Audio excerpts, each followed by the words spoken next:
قبرستان میں جانا اور وہاں قرآن کی تلاوت کرنا، مردوں کے لیے دعا کرنا، قبرستان جا کر سلام کرنا، یہ سب کیسا ہے؟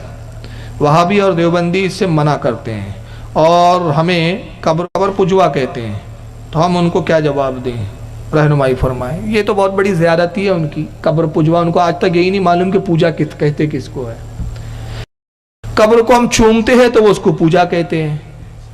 تو میں اس پر کہتا ہوں کہ بھائی اگر پوجنا پوجا ہے تو پھر کوئی دیوبندی اور وہابی اس سے بچا ہوا نہیں ہے۔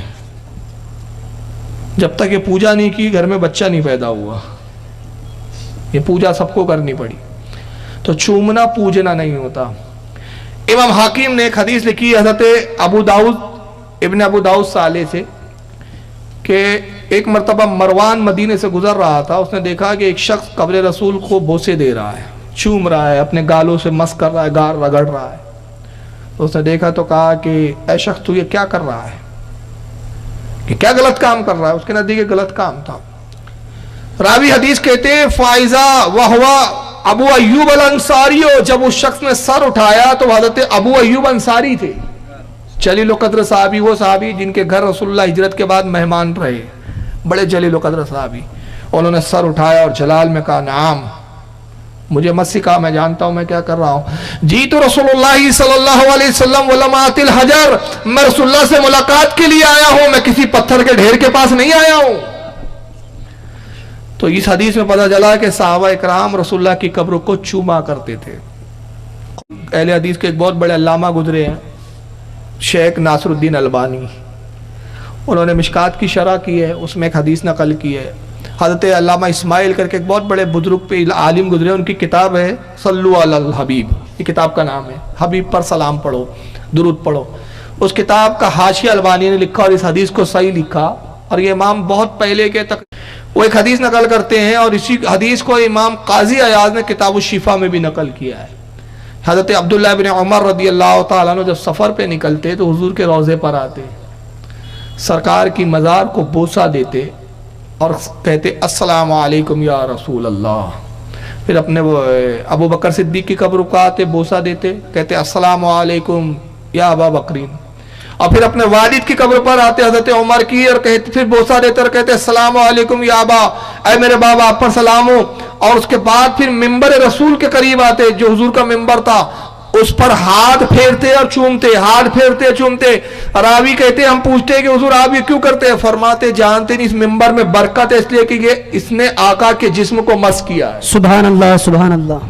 تو چومنا تو یہ صحابہ سے ثابت ہے۔ امام بخاری نے ادب المفرد کتاب لکھی ہے، امام بخاری کی کتاب ہے، وہابیوں نے چھاپا ہے، لیکن وہابی پڑھتے نہیں ہے، صرف چھاپتے ہیں۔ پڑھ تو ہم سن نہیں رہے ابھی الحمدللہ، پڑھتے نہیں، وہ چھاپتے ہیں، اور اہل حدیث بن رہے ہیں، یہ سب چھاپ کے اہل حدیث بن رہے ہیں، پڑھ کے نہیں بنتے۔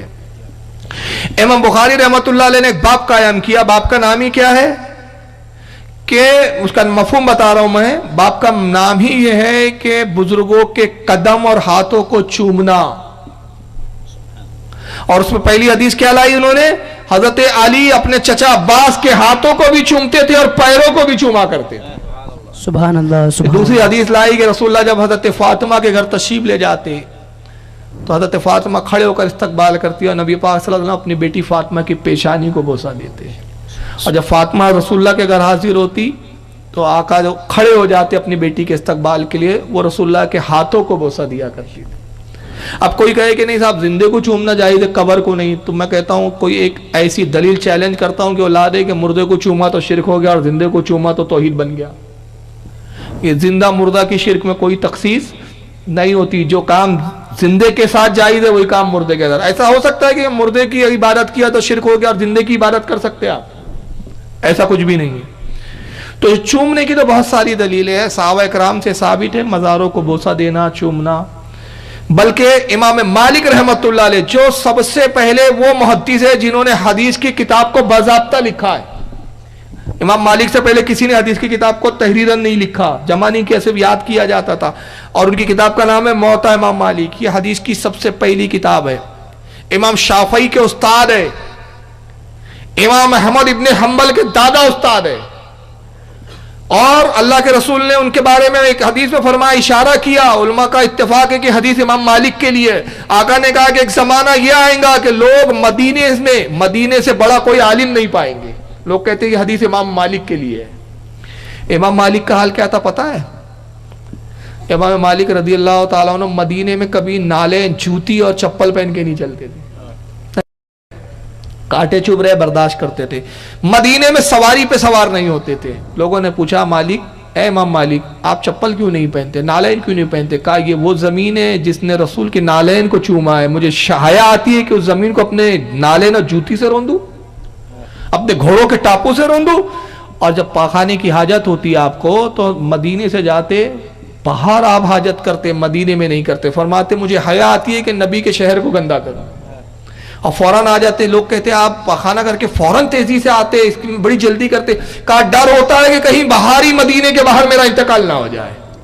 اور دوسری بات کیا ہے، اس کو امام قاضی عیاض نے کتاب الشفا میں لکھا. اور امام قاضی عیاض وہ ہے جن کے بارے میں ابن تیمیہ وہابیوں کا سب سے بڑا گرو گھنٹال وہ کہتا ہے کہ امام قاضی عیاض وہ امام وقت ہے جن کی پیروی اور اتباع کی جاتی ہے.